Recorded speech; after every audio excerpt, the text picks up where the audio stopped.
Now for tonight, I am very pleased to have with us Dr. Deborah Willis. She is University Professor and Chair of the Department of Photography and Imaging at the Tisch School of Arts at New York University. And she has an affiliated appointment with the College of Arts and Sciences, Department of Social and Cultural Africana Studies. She's also the director of the NYU Institute for African American Affairs and the Center for Black Visual Culture. And her research examines photography's multifaceted histories, visual culture, the photographic history of slavery and emancipation, contemporary women photographers, and beauty. Dr. Willis is the author of multiple books and exhibitions. And in addition to making art, writing, and teaching, she has served as a consultant to museums, archives, and educational centers, and has also appeared and consulted on media projects, including documentary films. And she will be talking tonight on her most recent book, The Black Civil War Soldier. And after Dr. Willis does a presentation of about 30 minutes, then she will be joined by Dr. Sarah Eckhardt, who is with the Virginia Museum of Fine Arts. She is Associate Curator of Modern and Contemporary Art and has been with the museum since 2011. And at the Virginia Museum of Fine Arts, her department is responsible for the museum's early 20th century European holdings, as well as the mid to late 20th century and 21st century collections, including photography. And she has worked with Dr. Willis for the program on her posing beauty. And Dr. Willis has also, for the Virginia Museum of Fine Arts, written the preface for Working Together, Louis Draper and the Kamoinge, I hope I said that right, workshop. So it's great that Deborah and Sarah have this working relationship.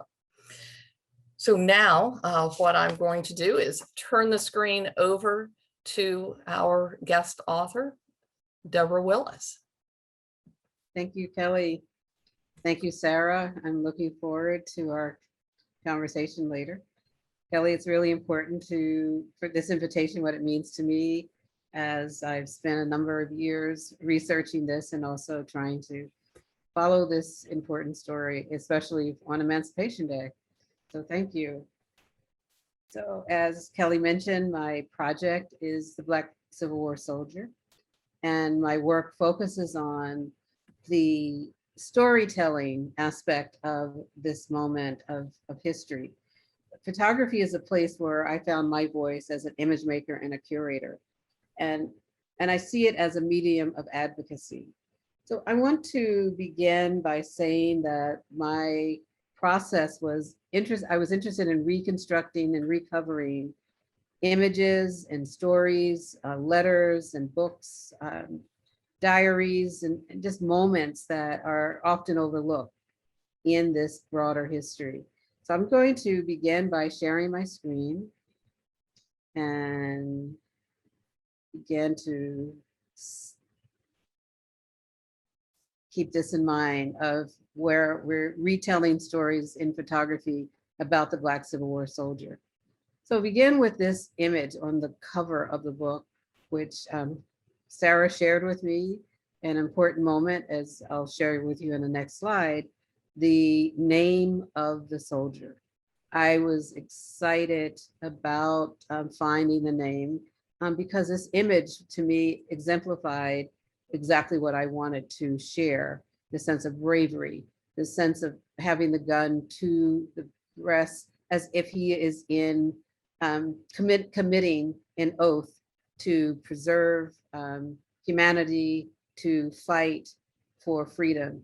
He's wearing the US brass button on his belt. And then the other image is that I tried to do with telling the story is how to read an image, the meaning behind the image, or the meaning that I am sometimes projecting, but I also can imagine, because other curators have written the same, about what it meant to stand in front of a backdrop when they entered the photography studio. Some of these men were free and some were bonded. And the choice to fight for their freedom was an important one. This image here is work by two artists in the area, Alex Kricky and Dustin Fine.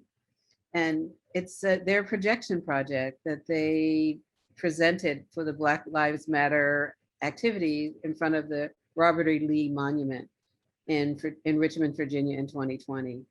And their aim was to recontextualize the moment, the monument, this time period. And to know this image is for me, and to understand this image, what it meant to me. This is the projection of Nimrod Burke on the Robert E. Lee Monument. They had a number of images that they projected over time. And this was projected on February 5th, 2021, which is my birthday is February 5th. So it's all about reclaiming stories, personal and public and private. And this was shared to me on social media by a friend. That said, "Oh, Deb, the cover of your book is projected by these two artists." And I was happy to find this and then ask Sarah to help identify the artist who shared with me this image, and to retell this story that I was happy to share. And I'm sharing what I found from the research that Sarah sent and others as I looked online. And this is a story by someone's great grandson who wrote about Nimrod Burke, who was the grandfather. And he was a veteran in the American Civil War from 1861 to 65. This image is also in the collection of the Smithsonian in the cased image, as you see, and on the cover of the book. But also that the story is a personal story, and he was born in Prince William, Virginia in 1836. And the story goes on, and if you have a chance to Google it, it's an amazing story. But here you see the gun to his breast. You see the brass button, but you see the commitment in his eyes, this search and looking directly into the camera. Also, the family also photographed the tombstone. Having the opportunity to continue this research has a lot to do with Frederick Douglass. It was the Civil War that inspired Douglass to write and speak about photography and images. And also that he wrote that once you let the Black man get upon his person the brass letter US, let him get an eagle on his button and a musket on his shoulder and bullets in his pocket, and there is no power on earth or under earth which can deny that he has earned the right to citizenship in the United States. We know this is an image that was taken in the 1860s. This is about the time that Frederick Douglass began to talk about the battles and talk about the importance of Black men fighting, but also that what it required for Black men to be committed to this fight.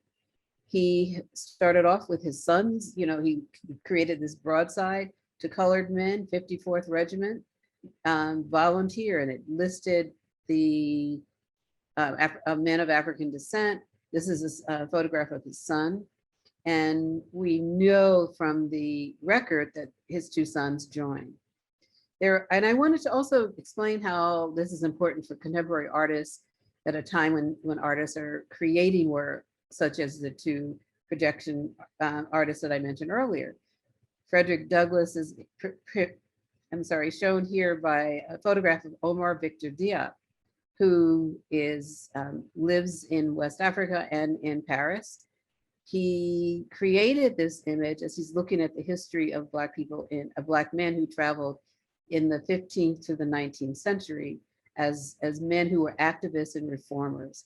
And he created this image based on the most photographed man in the 19th century, which was Frederick Douglass. And this is an image that he replicated. He also made a photograph of Ekwinano, who was a man who lived in London, who wrote his autobiography. He published it in 1789, drawing attention to the aspect of the slave trade and ending it in terms of his activity. But Omar Victor Diop is also an artist, and also he plays football, and he uses the sports metaphor to guide us through the work of these men. And so here's the glove. Carrie Mae Weems is another who looks at history and says, I look to see what so terrified you. She's looking in the history of references to women and how women were projected in enslaved and free. It's important to know that she created work about two women who were enslaved, Drana and Delia, who were on a plantation in South Carolina. They were photographed by J.T. Zealy, and with the request of Louis Agassiz to prove that Black people were inferior. And so she asked the question, what it meant to be tight, and creating this image about classification. Lyle Ashton Harris, also some of the images that were made on the South Carolina plantation, he created this image of self-portrait entitled Constructions. And we see that Jim, who was also part of this study by Agassiz, and this is Jim, South Carolina, and we see the same, his image, the back. And so we see the body is seen and how the body is labor. Ayanna Jackson is also looking at the images of the stereotype, prototypes, and phenotypes that were created during this time period. And then also Fabiola Jean-Louis is creating images and looking at the image of the sporged back you see on the right. She is looking at this experience of a man by the name of Gordon, who was beaten during his life as an enslaved man. And she creates a dress with the scarred back, asking questions about this horrifying event, but also the aspect of the treatment of Black bodies. She also creates a tender moment, but a horrific moment in an unsettling image of a bodice with a frame and a man who is lynched. So as she is observing the histories of Black bodies, she's also trying to humanize it in a different way and telling a different story. So these images are the Civil War was 4 years, but these images are alive to get today for many people and artists to create work, to ask questions. As I started this project, I often say that memory, personal and public, as viewed through the experience of photography, shape of the history of the Black Civil War soldier. And so this book and this talk synthesizes this history. It's both difficult and desired. We see images of plantations and how Black people lived in the quarters. We know that there were women, and it was central for me to include a discussion about women as activists, as wives, as nurses. But this is a story that is after the war, where a woman by the name of Susan Brewster attempted to apply for her husband's pension record, his pension. I went to the pension records, found at the National Archives, I visited a few times, found a photograph in the record where she is requesting that this is the only photograph I have of my husband. His name is Henry Brewster. She says where he fought. She also indicates where they were married in Connecticut. And he lost an eye where he was injured. She mentions all of this and says that he was a blacksmith and a tailor. And the whole experience, he died, he was ill, he became disabled in Beaufort, South Carolina, July 10th, 1865. She proved everything. And of course, what happened? She never received it. His pension or the photograph was never returned. It was still in the archives. Images such as this image here of a woman, as Frederick Douglass says, even now because of photography, a servant woman could have her photograph taken. So thinking about this image, this is a washerwoman who worked for the Union Army, and we see the US brass button pinned to her chest, possibly a soldier gave her as a thank you or as some kind of token of appreciation, but also the photographer's collaboration in this. He paints the flag red, white, and blue. So when I see this image, I think about there's no denying that these people saw themselves as citizens at this time. The American flag was a signifier. Families taking photographs in a group, signifiers. To a husband and wife, this is not Martha in the image, but I'm using this as an example to a woman who wrote to her husband, my dear husband. She says, I received your letter, a kind letter a few days ago, and was pleased to hear from him and what it meant to her. She talks about the abuse that she received after he left and to join the war. But she also says, tell Isaac, another soldier who joined, that his mother's needs and about money and begging for support. But also she ends the letter with, write to me and do not forget me and my children. Farewell, my dear husband, from your wife. So again, we begin to see Black love in a discussion in the 19th century.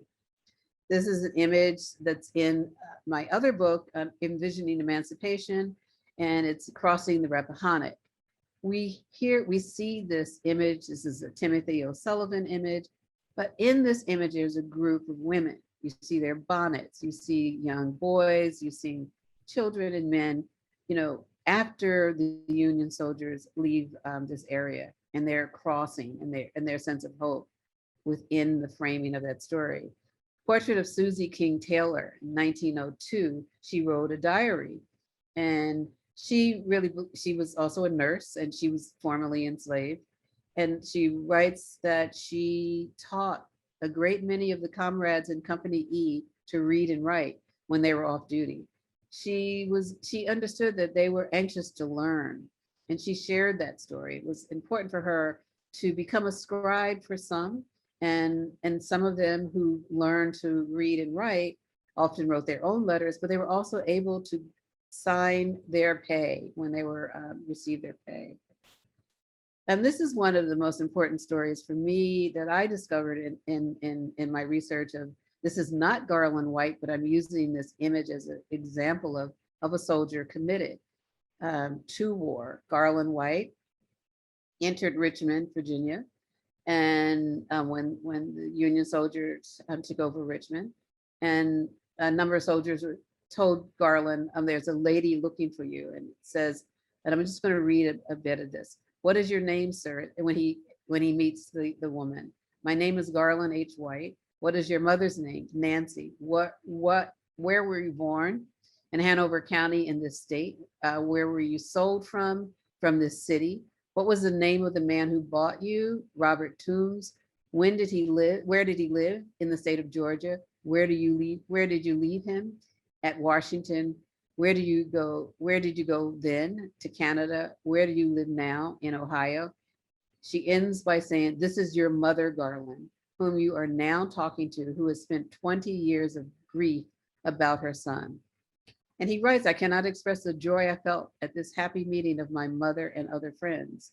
So when I think about this exchange, this experience of this soldier, and I'm using this image as a representative image of a soldier who's committed to the fight of freedom, that he was sold into slavery in the lower South when he was enslaved, taken away from his mother, and the fact that his mother kept a mental record of what it meant for her to know where her son lived over time.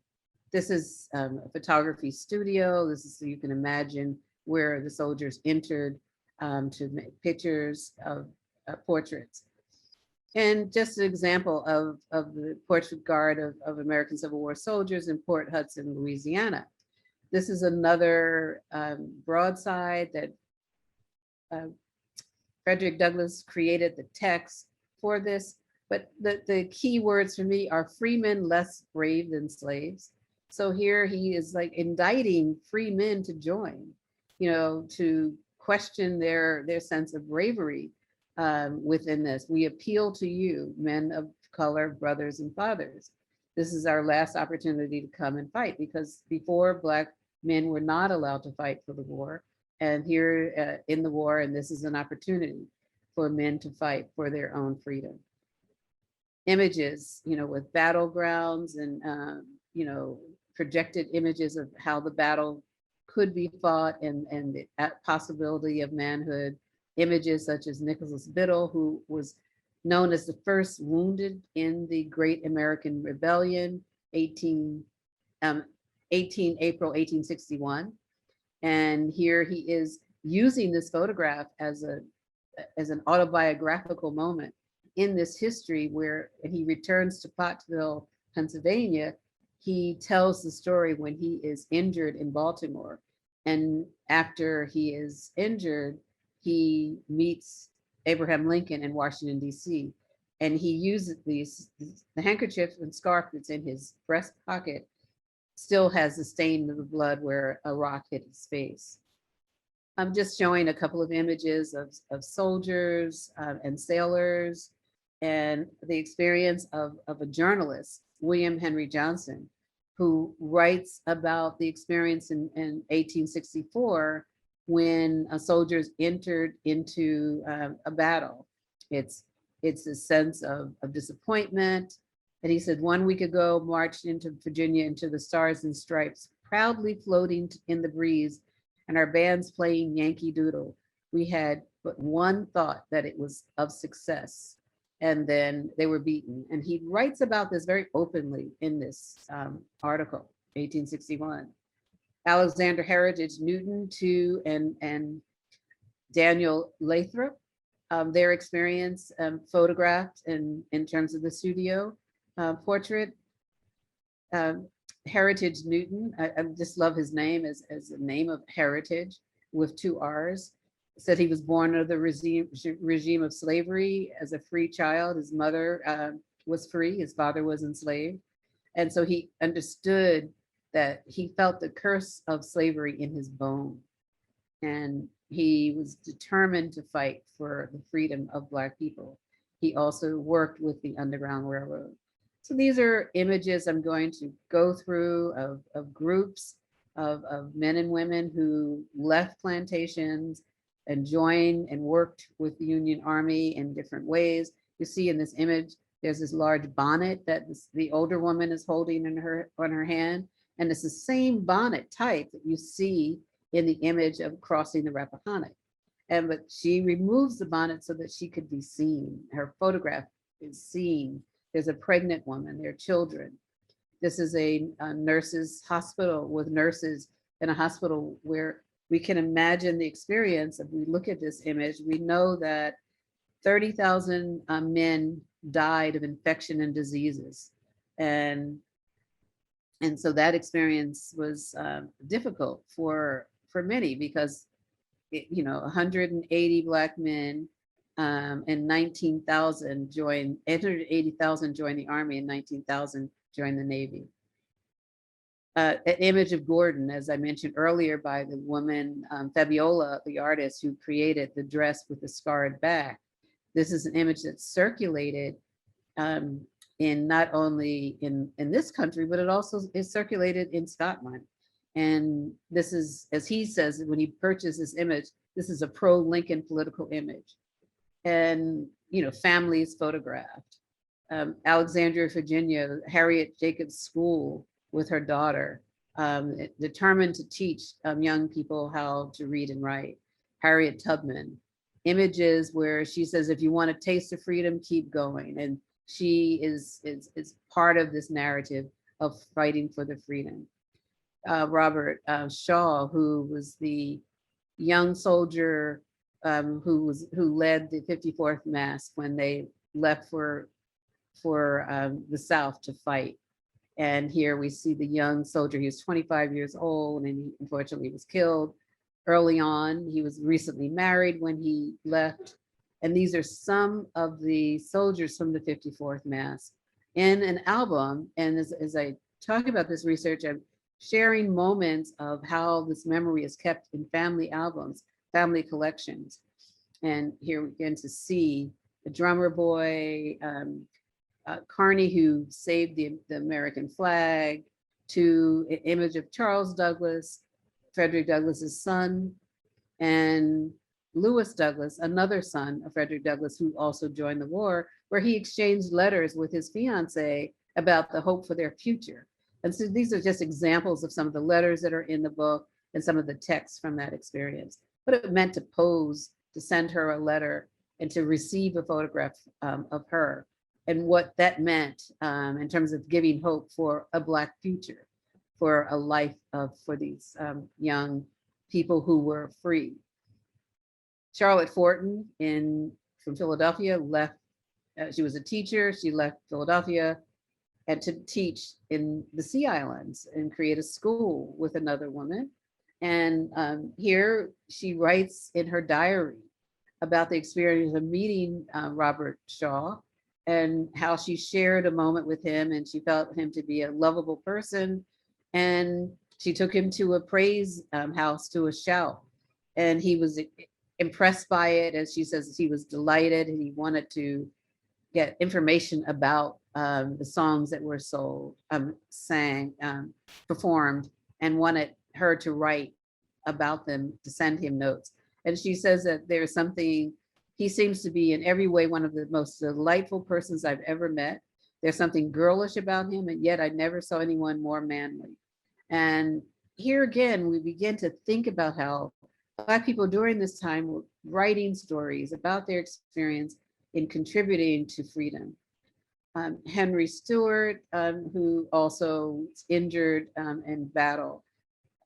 Christian Fleetwood, as he writes in his diary on pages, like he writes what it felt like when he was issued a forged cap bearing the brass bugle and the number 4 on it, the uniform coat, the blue wool coat, the overcoat, blue woolen trousers, a pair of booties and brogans, 2 pairs of drawers, 2 pairs of stockings, 2 shirts, 1 knapsack, 1 canteen, what it meant to receive all of this. And then he says, in 1864, up in the morning at dawn, then there's weather is fine and warm, and up to the front to reserve, so all of this is every day he's contributing to the moment of this. And then there were Black surgeons during this time. It was new for me to learn this experience. This was not in my history books when I was a student. Jill Newmark curated an exhibition at NIH in Maryland, and had a history of the soldiers who were also surgeons. And here are some of the photographs of some of them. Abbott was appointed as an acting assistant surgeon in 1863. This is John Rapier, who is also a surgeon, and he writes an extended letter to his uncle about the experience of the war. And he says, I do not like the US service. However, half a loaf is better than no loaf. It's better to have a blue coat than no military coat. I would rather have the Mexican green or the English purple. So we begin to see the political stance of some of these soldiers, how they felt about the fight. They were really proud of being doctors. He also met Frederick Douglass one evening and writes about that experience. Alexander Augusta, who also wrote a letter to Abraham Lincoln to indicate, to plead that he wanted to fight, but he also wanted to join the medical team to service Black soldiers. And he studied in Canada. He said he had to leave. He says, I was compelled to leave my native country because of prejudices. And again, images, portrait of Sojourner Truth, who also, her grandson was part of the Civil War, but she was also an abolitionist, constantly giving lectures about the experience of the enslaved body. And I'm going to flip through a few images now of images of women, washerwomen, women who were cooks and nurses and laundry workers for both the Union and Confederate soldiers. Selena Norris Gray, who was responsible for the Arlington house where the Lees lived. And here she, maintained the house, and she was basically the personal, she was personally responsible for the house for a number of years. A cabin in South Carolina, 2 soldiers who were lieutenants who photographed and created an album of many of the Black soldiers in their troops. This is one that they describe. Samuel Martin, who's light skinned, doesn't use tobacco and is appreciated by his officers, to the extreme of James Roberts, who was a free man when he entered, and now he's hard to manage, stubborn and reckless. You can see the way that he has his hat tilted to the side and just kind of open coat. And ending here with artists who were creating monuments for the 54th and for Robert Shaw. And this is work by Edmonia Lewis, who created a bust of Shaw after his death, and one of the first pieces he created about in the monument for this unfortunate death. W.B. Du Bois organized an exhibition at the Paris Exposition of 1900 for the Men of Honor, and their photographs were placed in there. Emancipation Day, in terms of celebration after the war, 1888 in Richmond, Virginia. We see the image of Abraham Lincoln ahead and the banner above. There's a young woman in the back with a baby, a man who owns the property. So this is all about what they had hoped for after the war, that men and women could own property, have an education. And we see the experience here of a large crowd following. This is after the bandstand moves forward. So we see men, women, and children. We see well dressed. We see the excitement. We also see people looking out the window, and such a large crowd. Rarely would you see in the 19th century large crowds of Black people such as this. And this is an opportunity just to imagine the moment of excitement for an Emancipation Day celebration in 1905. A photograph of a family by Lewis Hine in their home, and they have a photograph of the artwork of the 54th sculpture that was created in honor of the 54th, as well as for Colonel Shaw. And contemporary artist Wendell White creates a piece from the archive. There are images of Memorial Day celebrations of family members. To Carrie Mae Weems, she creates this piece, Restless Through Long Winter. She's looking at this experience of what it meant for soldiers to fight. And she uses the image from Richard Benson's photograph that he created in 1973 of the monument. And then this is the actual display of depiction of the monument. And so we see the large crowd. And then finally, with 2 more images, Sergeant Carney's monument in Norfolk, Virginia by William Earl Williams, to Linda Ford Roberts, who created a piece, A Song of Sorrow for Those Not Heard. This is where men and women were buried, and there were Black men and women were buried, and they were in separate burial spots. And I'm going to stop sharing my screen and open up so that Sarah could join in our last 20 minutes. Thank you so much, Deborah. This is incredible. And I wanted to start just in acknowledging, you've just shown us a tremendous number of images, and in the book they are paired with equally powerful letters with what this research took. Just an enormous amount of research. And I thought perhaps you could describe for us what that research process looks like, where you found these images, how you found them. And I'm also thinking about cases in the book where you connected letters that were in one institution. And I'm thinking about John H. Rapier's photograph which is, I believe, in an institution in Canada, with the letter he wrote, which is at Howard University, and how you made all those connections throughout the book.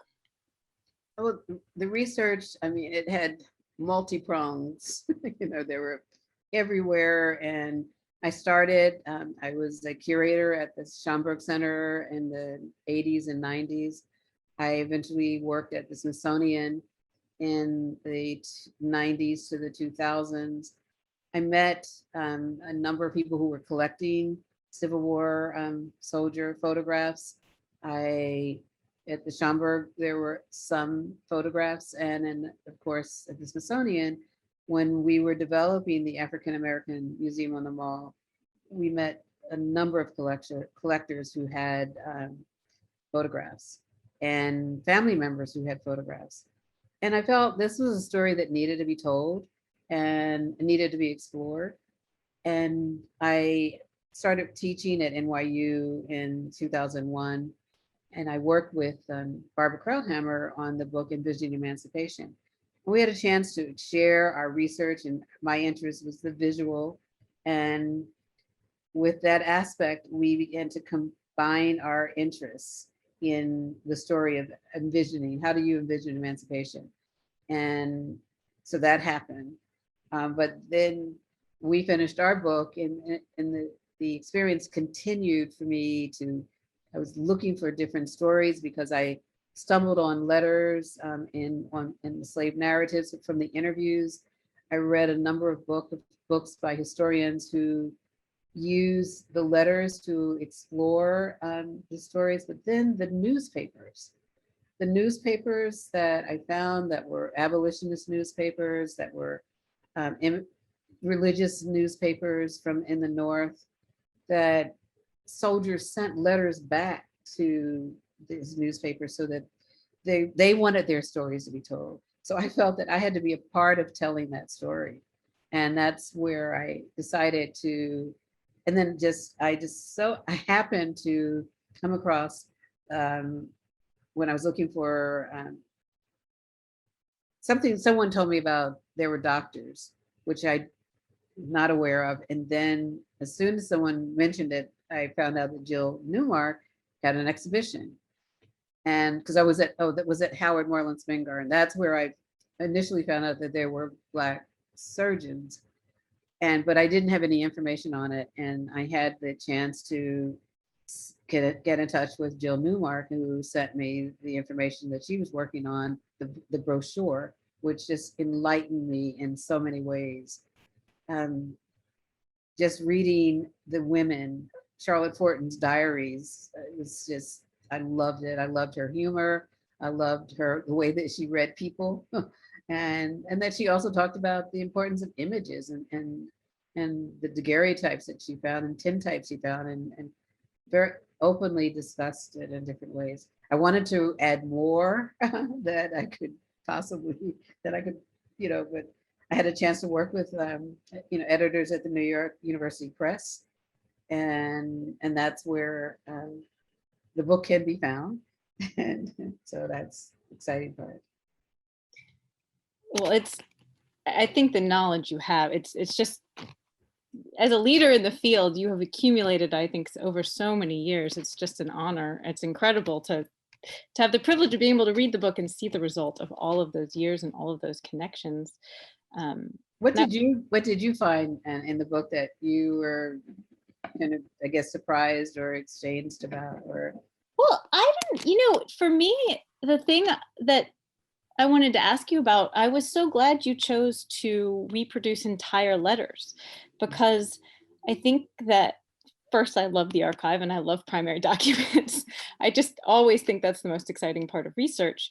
But I find that historians usually, we pick and choose phrases or little bits here and there to make a point.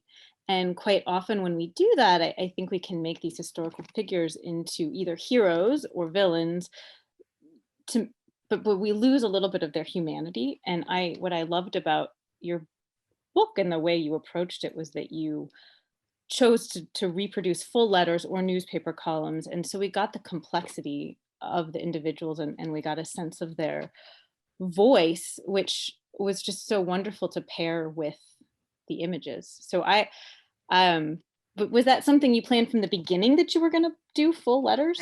Yes, I felt that the letters needed to be, told. Like some of the letters, I found a clip, just maybe 3 lines of the letters of Frederick Douglass Frederick Douglass' son, Lewis Douglass, wrote to his fiance, and just an excerpt. And then when I saw the whole letter, I was like, oh my God, the exchange. I wanted more. So I wanted to continue to.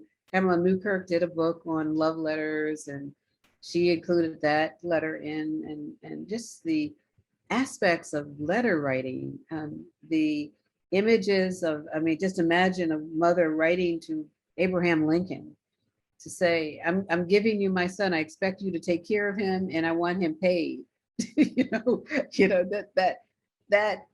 to talk about mothers and their sons, and we can begin to see the care that mothers had in the 19th century, and they were the same care that they have today, that mothers will protect and speak out. So that was part of that as well.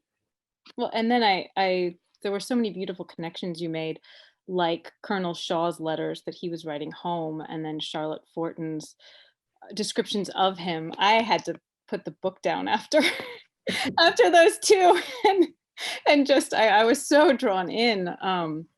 So there were really wonderful connections that you made there, and one of the questions I had in the few cases where you hadn't found an image, like the incredibly powerful story from Richmond, and I encourage all of the listeners, when they read the book, to read about Chaplain Garland White. That was just such a powerful. I'm so glad you read some of that exchange. In cases like that where there isn't a photograph, do you think are those moments when there may be a family photograph and there might be an opportunity through digital? I'm hoping, just like we found Nimrod Burke's name. Yeah. So that is incredible. And what I can't believe is that image, the cover of your book, was projected on your birthday. I just can't get over that. Oh, isn't that something? That's incredible. So, so yeah, I just wrote Dustin and Alex, and they sent the image with the name in it. And I don't think, Google is amazing, but if you don't have a name to go with an image, you can't find an image to make that connection. So it really was just so fortuitous that they had found the image with the name, while the Smithsonian had the same photograph. But do you think maybe it's a different case, maybe a different tintype? Well, some, tintypes are reproducible, and that, he probably, what I found fascinating, that he probably had others that he sent, since you can see that he had a connection to his family, that he made duplicate tintypes, probably shared others with family members. Yes, and I shared that information with the Smithsonian as soon as I was able to.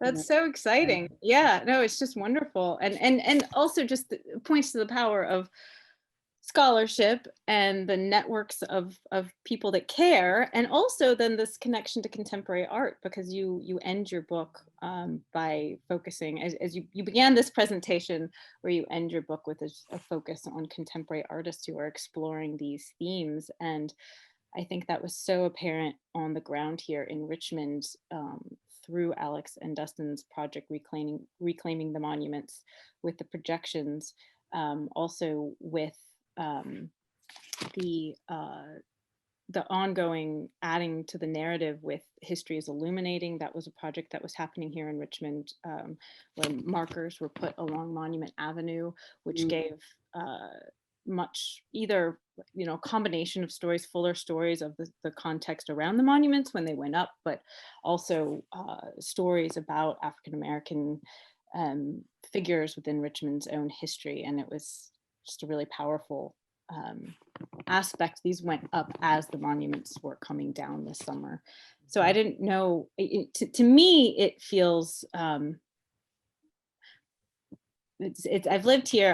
I can't really be called a Richmonder because I've only lived here for 15 years, and I know that I will never be a true Richmonder, but in the 15 years that I've lived here, I think there's been a phenomenal change, or at least I have felt that there has been a phenomenal change in the way that Richmond's and Virginia's history has been told. But I see as these histories are told, I think it seems so important to the contemporary art and the art community now. And I didn't know if you wanted to talk just a little bit more about the ways you found this research relevant to our present moment and relevant to the contemporary artists that you work with. I'm excited to see that artists have always been researching for to be inspired to create work, and working with photographers or people who are using projections or images and using the photographic medium as a source. I just find it encouraging as a way for educators to introduce students to this history. And I think that, that this history is inspiring, this history is inspiring artists, and artists are inspiring the history, are inspired to share this history.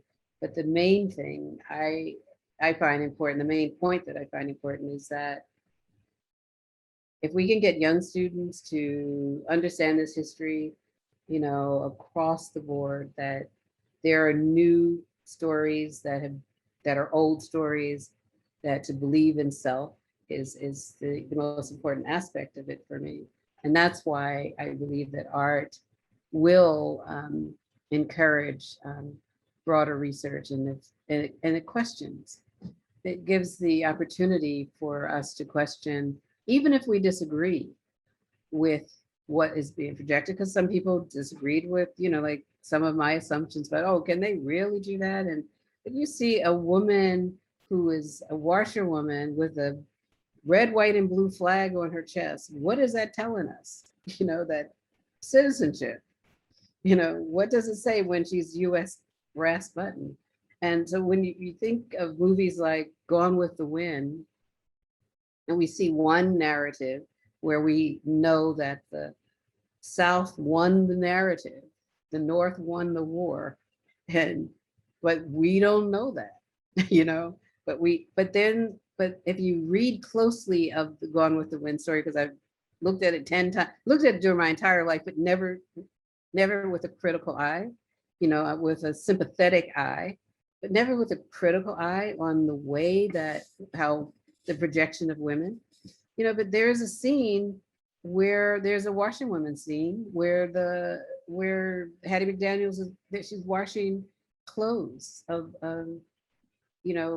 for a soldier, and how the scene had to be recreated by the scene directors and the director that time period. But her father was a Civil War soldier. I read her biography, and her father, they fought for 16 years to apply for his pension. He was injured in Tennessee, and she had a photograph of her father with a rifle, with his rifle that he was injured over that time period. So she, another artist in the 1930s, was determined to get that role, because she felt that even though she was from Denver, she grew up in Denver, but she knew the history based on her father's story that was important for her. And there's a number of screen tests of different people trying to play, quote, the mammy figure. But there are people who disagree with me about my reading of her, but I think that she was the most feminine person in the woman in the film. She taught Scarlett O'Hara how to keep a man and get a man. She birthed the babies. She also helped her keep the land. In terms of that, as there was a fashion story, there were so many stories that we could reassemble if we just take the time to look at this art form and the way that these images share. Yeah, that's an amazing story. I had not realized that the whole backstory.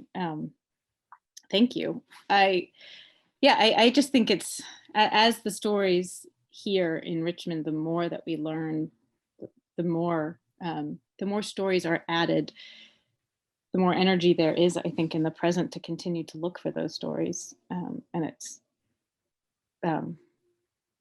I'm also trying to read I'm looking ahead to try to read some of these questions, realizing the time. Okay.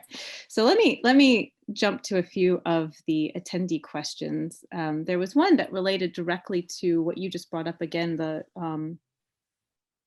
application for pensions. And the question was, can the photo in the National Archives, that was the Brewster photograph, I think it was Susan Brewster, be copied and returned to the descendants of the Brewsters? I don't know. I use my cell phone to make the photograph. Of course, my husband and I drove up to upstate New York where she lived. We drove past the house where the address that was on the affidavit, and is totally different family there. But I just believe that if that's possible, that would be great. We could not take the image out of the folder, so it's not as the best of a copy that it could be, but it's something that we felt that we could at least have that in the book. And I was determined, even with the designer feeling that it wasn't the right TIFF file, JPEG, the numbers of DPIs, blah, blah, blah. I know I'm a photographer, but I just felt that this story needed to be a part of it. And it's so, yeah, it's haunting to know that she never received the pension and that she gave up the photograph in order to try to. But her advocacy was just so wonderful. That she was clear in every point that she made in her attempt to get. And then they tried to prove that they weren't married, that because she was married to someone else before, spending all of that time to avoid her receiving, a $50 bounty, so. The fact that you drove past the address in her house also speaks to the level of research and the personal involvement that you have with your research, which maybe can go, here's another question that kind of pertains to that. What were some of the most surprising pictures or statements that you discovered? When you asked that a similar question, I found this one by John Payne, and he was in Reverend in Petersburg, Virginia, and he talks about he every time they were about to go to war, they had prayer meeting, and he said our prayer meeting was short, but not without good and lasting impressions, being upon the hearts and minds of many. About 12 o'clock that same night, orders came to march. Our brave boys, as all in such occasions, were soon ready to move. The directions soon proved to them that they were going to contest the strength of the enemy. It was the first time, too. Did they flinch or hang back? No. They went forward with undaunted bravery. About 4 o'clock on Saturday morning, the 30th, one of the enemy's forts in which garrisons were reposing in pleasant slumber and dreaming of no danger, nor apprehending, was blown up, destroying nearly all who were in the same time. So the prose, you know what I mean? The prose, fantastic way that they told these stories. There is another journalist who interviewed a man who was fighting on the Confederate side, because he was in Virginia, and his quote owner said that he had to fight, and he had to put the whatever stuffed in the cannons to battle, and he did it. He had to do it. He got away, and got to the Union side and he said that he wanted to go back for his wife. He found a way to get a note to his wife so that she could meet him on one side of the river. And, you know, that story was an amazing story, that he was determined to not only, and then the Union Army wanted him to go back to be a guide for him. And he said, nope, not going back. You know, I'm going north, you know. So there were some of the surprising stories where that exchange, where here's a Confederate, he didn't fight for the Confederate, but he assisted with the Confederate, you know, army, and was able to do that. So I know our time is running out. So now we Yeah. have 7:30. Well, I think you had, there's maybe this last question, which is about the controversial discourse about Black Confederates. Have you found written or photographic evidence of Black men fighting for the South, or were they enslaved army laborers? And I think you got to some of the complexity of that, I thought, with Sergeant Andrew Martin Chandler and Silas Chandler, and the complexity of that relationship. So maybe. Yeah, and that story is there, and it's in the Library of Congress and another number of people. It's a complex story where, you know, relationships are complex, and the difficult stories that I experienced of women who were raped and beaten because their husbands fought for the Union Army, and you know, they were difficult. They were difficult to read, but so important that you included them when you're talking about all the contributions of women and the voices of women, because the price they paid is, I think, that is not discussed very often, and so important to have those letters. But also, as you pointed out, so many of the joyous, but you know, and wit and humor in some of the letters as well. And again, I'm so grateful that you chose the format you did, where you gathered so many voices to go with these powerful images. So thank you for letting us benefit along with you, for all of the time and energy you have put into this research. Sarah, just to have the time to spend with you again, thanks to Kelly, to bring us together. It's really important to know these moments are, you know, about inspiration and how art is inspiring for all of us. Thank you. It's a privilege to get a little more time with you too. Well, thank you so much, Dr. Willis and Dr. Eckhardt, for being with us tonight. Thank you to the Virginia Museum of Fine Arts for partnering for this program. This was just excellent. I feel like I learned some new things, and I'm excited to read your book too. So, well, thank you everyone for joining us, and hopefully we will see you all on Thursday evening for the book talk that's coming up. And everyone have a good evening. Good night. Good night.